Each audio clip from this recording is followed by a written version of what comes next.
In this video, I'll be reviewing the 2017 Giant XTC Advanced 27.5 plus 1. A very long title, but the Advanced means it's an all-carbon frame. 27.5 plus means it's 27.5 tires that are 3 inches wide. And the 1 is the model, and it's currently the top of the line plus bike model that Giant offers for 2017. In fact, the XTC is the only plus size bike Giant offers right now. I have a feeling that's going to change next year. Now the Trance does fit 2.6 size tires. Doesn't come with those, but you can put them in there, and that's getting up into plus bike range. Now I did do a first look video on this bike when I first got it. Hadn't even ridden the bike, and I went over the whole bike looking at the different components, and I'll link that video in the description below if you want to check that one out. In this video, I'm going to be talking about what I like about the bike, maybe some things I don't like about the bike, how it rides, and then at the end of the video, I'm going to talk about what type of rider I think is best going to fit on this bike and who should be looking at buying a plus size hardtail. Before I get any further in this video, I do want to give props to my local bike shop, Bike Works of Gainesville. If you're in the North Central Florida area looking for a bike shop, I would recommend them. They really helped me get my hands on this bike for my 2-month test of the plus bike, which I'm calling Project 275 Plus. And they're a great shop to work with if you're looking for a Niner or a Giant dealer or just need service on your bike and you're in the North Central Florida area, check them out. I actually only have a couple gripes on this bike, and I'm going to get those out of the way first before I start going into the things I really like about this bike.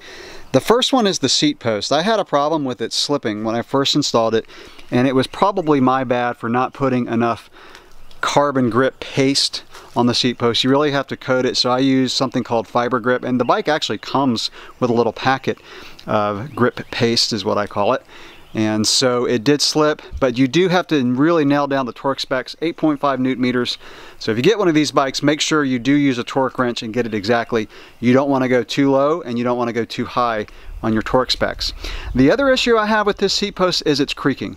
And I actually have removed it a couple times, put more paste on it, put it back in the frame, and it's still creaking.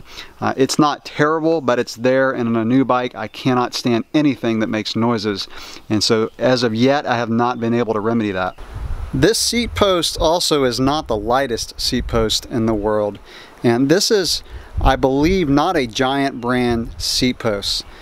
Giant lists it as a Trans X seat post. Not too familiar with that brand, but it does operate very smoothly, and I really do like the thumb lever on this bike. It's positioned nicely so that you don't have to really bend your wrist back to operate it, so it's in a really nice position and it has a really nice bend in the cable. So I'll show how smoothly it operates. I'll press the button down slowly and you can see how slow you can make the seat post return. And now I'll push the button down quickly so you can see how fast you can make it return. The other issue that I have with this bike is the fact that Giant did not include rim tape or valve stems to convert these wheels to tubeless. Now they are tubeless ready tires, but I think any bike over $3 grand should come with valve stems and rim tape. I weighed the front at 5.2 pounds, and as a reference, my ultra lightweight cross-country 29er wheel set comes in about 2 pounds lighter, but they are probably going to be pretty durable. The only other minor gripe that I have on this bike is the shifter. So most of the bike comes with Shimano XT. It does come with an SLX shifter, and when going to a smaller cog, which is a bigger gear, harder to pedal, and you're loosening the cable, there's somewhat of a vague feel. And it's not that positive click that I get on my XT shifters that I have on my other bike. I mentioned this saddle in my first look video, stating that it was not too comfortable on my Trance because it hit a certain pressure point. Actually on this bike it's been fine. On a hardtail you do get out of the saddle a little bit more often, so your weight's not as much on the saddle, and it's been fairly comfortable. So like I said before, saddles are very personal. One saddle that's very comfortable for one person may be horrible for another, so but so far so good on this bike for this saddle. One thing that I really do like about this bike is the versatility. I mentioned in my first look video the versatility of being able to put 29er wheels in this bike, which I intend to do in the next week or two. I'm going to see how it rides with 29er wheels and see how it lightens up the bike. But I also like the versatility of this sliding dropout system, and it's super easy to use. In fact, it is the easiest sliding dropout system I have ever used on a bicycle. So all you do is you loosen up this bolt here, so you've got one here, two on the other side, and then there's a screw that you would turn, and it's kind of hard to see here, but it's right in there, and you turn that screw and that will move the dropouts once they're loose. And of course you do have to loosen up the through axle when you do that. And I have shortened the wheelbase on this bike, so when I got the bike, the dropout was all the way back. I did move it forward and I measured it, and it's actually about an inch. So I shortened the chainstay relatively and shortened the wheelbase by an inch, which really improved the nimbleness of the bike, and it also made the bike really easy to manual.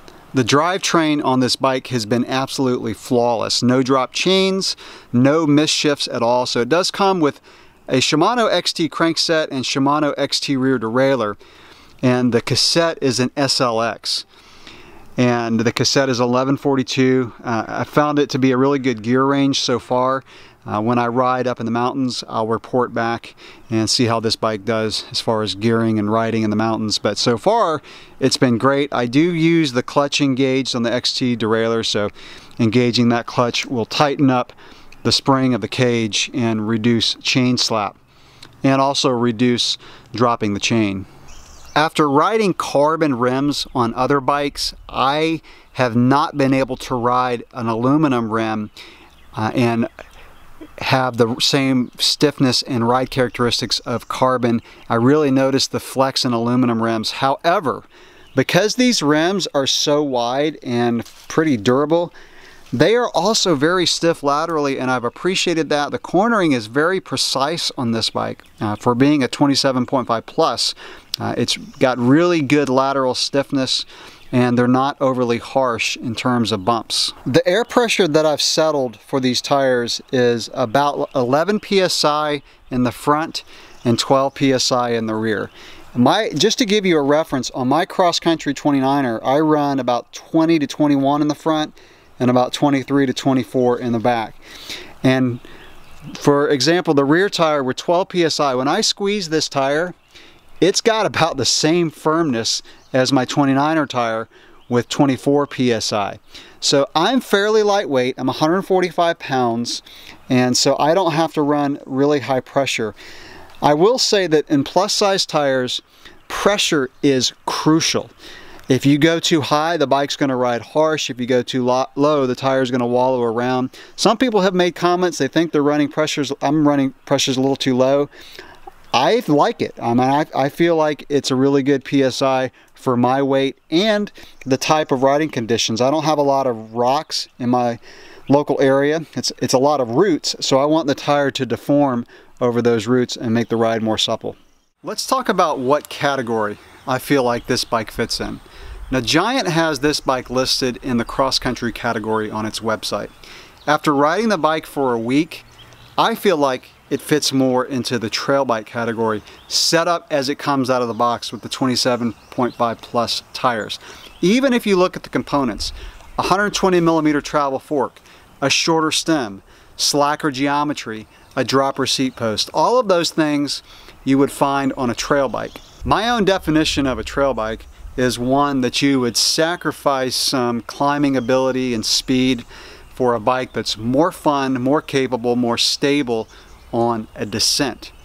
On the flip side, my definition of a cross-country bike is a bike that you would sacrifice some downhill fun, downhill speed and ability, and probably stability for a bike that's faster on the climbs and faster overall on a cross-country course. So using those definitions, I classify this bike as a trail bike, again, as it comes out of the box. This bike is somewhat heavy on the climbs, and that is the drawback, is the 27.5 plus wheels are heavier to climb.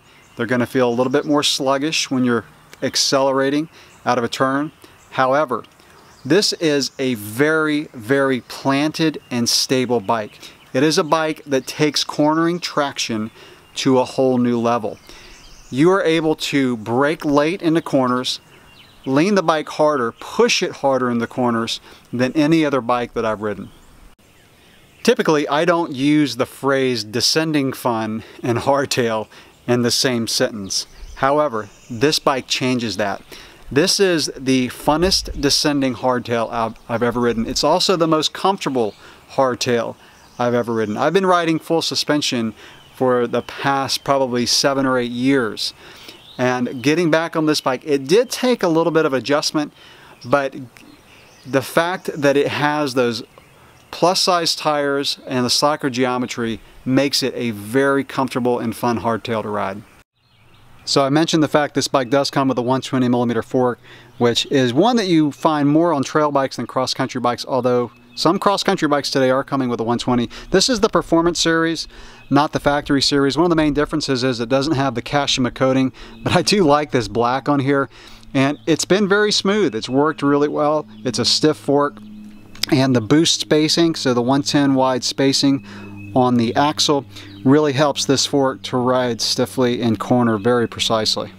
I also mentioned the 60mm length stem, which again you do find more on trail bikes than cross-country bikes, although the trend today, even on cross-country, is to go with a longer top tube and a shorter stem, which helps the handling. I do feel like this is a very well-spec'd stem on this bike. The 60mm length really allows the bike to corner quickly, especially in the tighter stuff. The carbon frame on this bike is very comfortable. It's probably pretty light. I've not weighed the frame by itself, but Giant builds pretty lightweight and comfortable carbon frames. And this bike, again, it's a very precise steering bike. And even though it has fatter wheels that can roll a little bit, the stiffer rims and the stiffer carbon frame really help the bike hold a line in the corners and makes it very precise in terms of steering. Also, as I mentioned in the first look video, the bike does weigh 28.5 pounds. I think when I put on my cross-country 29er race wheels, I'm going to lighten this bike probably at least 4 pounds. So with a lighter seat post and lightweight cross-country 29er wheels, I think you could drop 5, maybe even 6 pounds off this bike. So I want to wrap up this video by talking about who I feel like this bike is made for. First and foremost, the person who is looking for a trail bike but also wants to have a cross-country race bike, I think would be an ideal candidate for this bike. Out of the box with the plus size tires, it is a great hardtail trail bike. Putting on the 29er wheels easily will go to a cross-country race bike. Also, someone who is looking for a hardtail trail bike, who doesn't want the complexity, the weight, or the expense of full suspension, I think is an ideal candidate for this bike. If I were going to buy a hardtail trail bike, a plus size bike would definitely be what I would choose. I also feel that this bike would be good for someone who's newer to the sport of mountain biking, who hasn't been confident on a standard size tire, whether a 27.5 or a 29er. And especially if you ride in rougher terrain, so a lot of rocks, a lot of roots, a lot of off-cambered sections, and if you live in an area that has looser stuff, so maybe gravel or sand, I feel like you would do really well on this plus size bike because of the stability of it and the way that it is just planted. I feel like you're going to be able to get your confidence up in mountain biking if you're newer to the sport. Even if you're a more experienced rider but you ride in areas that's looser, you find yourself sliding out in corners or finding it hard to get traction on climbs, I think you'll really love the plus size bikes. Yes, they're a little bit heavier on the climbs, but the payoff is a lot more traction and a lot more confidence, fun, and ability on the descents. I do want to mention that rolling resistance on these tires is not as bad as you would think. On the road, they are a little bit slower, but it's still fine compared to my 29er. So there's a 30-minute ride that I do to my trailhead on dirt roads and roads, and this bike was only about 2 minutes slower than my standard bike.